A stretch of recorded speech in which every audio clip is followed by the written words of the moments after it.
Pemberhentian 75 pegawai Komisi Pemberantasan Korupsi menggenapi upaya memandulkan KPK yang telah terjadi 2 tahun terakhir. Presiden Joko Widodo tidak bisa hanya berpangku tangan. Langkah nyata diperlukan untuk menyelamatkan KPK. Saya Wahyu Diatmika dan inilah Opini Tempo.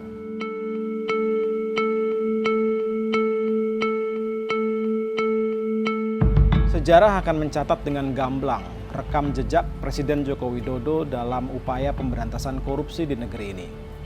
Kita masih ingat pada tahun 2014 ketika kampanye pemilihan presiden. Ketika itu Pak Jokowi dengan tegas mengatakan akan mendukung upaya penguatan Komisi Pemberantasan Korupsi. Kita masih mencatat ketika itu beliau mengatakan penguatan KPK harus dilakukan dengan tegas, tidak ragu-ragu, tanpa basa-basi. Bahkan dengan detail Pak Jokowi mengatakan bahwa segala upaya untuk meningkatkan anggaran dan jumlah penyidik itu akan didukung sepenuhnya jika beliau kelak menjadi presiden. Sayangnya sekarang janji itu tinggal janji. Presiden Joko Widodo kita tahu ikut dalam upaya mengusulkan revisi Undang-Undang KPK di DPR pada akhir 2019. Nama-nama calon pimpinan KPK yang bermasalah juga berasal dari pemerintah dan ditandatangani oleh Presiden Jokowi. Dan sekarang, dalam polemik mengenai 75 pegawai KPK yang tidak lolos tes wawasan kebangsaan, Presiden Joko Widodo juga diam saja ketika perintahnya untuk melanjutkan status kepegawaian mereka tidak diindahkan oleh Ketua KPK Firly Bahuri. Gelagat perubahan sikap Presiden Joko Widodo sebetulnya sudah terbaca sejak 2 tahun yang lalu. Waktu itu ada demonstrasi besar di mana-mana memprotes revisi Undang-Undang KPK. Bahkan 2 mahasiswa di Kendari, Sulawesi Tenggara tewas tertembak peluru aparat dalam bentrok dengan polisi. Ketika itu, merespon permintaan sejumlah tokoh masyarakat, Presiden Jokowi sempat berjanji akan mengeluarkan Perpu yang akan mementahkan revisi Undang-Undang KPK. Tetapi sampai sekarang Perpu itu juga tidak pernah diterbitkan. Jika ditarik setahun sebelumnya, Presiden Joko Widodo juga turut andil dalam terpilihnya Firly Bahuri sebagai Ketua KPK. Sebagai kepala pemerintahan, Presiden membentuk panitia seleksi yang menentukan 10 calon pimpinan yang kemudian diteruskan ke DPR untuk dipilih. Nama Firly sebetulnya sudah banyak diprotes oleh aktivis masyarakat sipil ketika itu. Dia dianggap mempunyai cacat etik karena terlibat bertemu dengan seorang pihak yang berperkara ketika menjadi direktur penindakan di KPK. Ketika itu Presiden berdalih tugas pemerintah hanya menyetorkan 10 nama, yang memilih adalah DPR. Sekarang terungkap bahwa memang sejak awal ada skenario untuk mencalonkan dan memilih Firly Bahuri sebagai Ketua KPK. Karena itu jangan juga terlalu heran jika Presiden tidak banyak berbuat ketika Firly terang-terangan melakukan tindakan insubordinasi dengan mengabaikan perintah Presiden mengenai tes wawasan kebangsaan.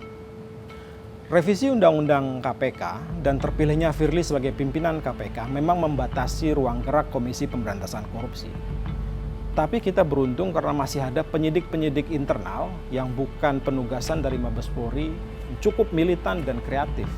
Berkat usaha mereka lah kemudian KPK berhasil menangkap 2 menteri ketika itu, Menteri Kelautan dan Perikanan Edi Prabowo dan Menteri Sosial Juliari Batubara.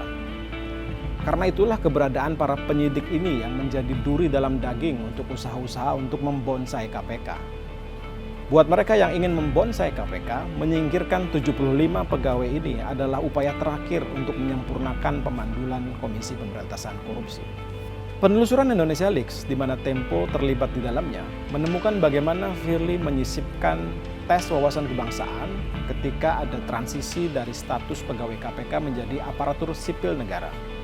Bahkan diduga Firly menyetorkan daftar nama mereka yang dianggap harus disingkirkan melalui tes tersebut. Penelusuran Indonesia Leaks juga menemukan ada 3 kategori dari mereka yang disebut-sebut tidak lulus tes wawasan kebangsaan. Kelompok pertama adalah mereka yang menandatangani petisi mempersoalkan tindakan Firly menghambat pemeriksaan perkara korupsi pada bulan Maret 2019. Kelompok kedua adalah mereka yang terlibat memeriksa kasus etik Firly pada waktu yang hampir bersamaan, Sedangkan kelompok ketiga adalah mereka yang terlibat dalam pemeriksaan perkara gratifikasi yang sempat menyeret nama Budi Gunawan ketika itu di Mabes Polri. Ketika protes publik mengenai tes wawasan kebangsaan itu memuncak, Presiden Jokowi memang sempat berpidato meminta agar tes tersebut tidak serta-merta dijadikan alasan pemberhentian para pegawai KPK yang tidak lulus. Tetapi pidato tersebut diabaikan oleh pimpinan KPK. Karena itu muncul pertanyaan, kekuatan apa yang ada di balik Firly? Siapa yang sebetulnya memberikan mandat begitu besar untuk Firly mengabaikan perintah Presiden? Tentu pidato semata tidak akan menyelamatkan KPK. Karena itu ada syak wasangka, jangan-jangan Presiden Jokowi sendiri yang berkepentingan untuk melemahkan KPK. Ada juga yang curiga, upaya pengendalian KPK dilakukan agar KPK bisa dipakai untuk melumpuhkan lawan-lawan politik kubu tertentu. Karena itu, tanpa intervensi politik dan hukum yang konkret, maka sah saja jika ada yang mengatakan KPK dibangun di era Presiden Megawati dan tutup buku di era Presiden Jokowi.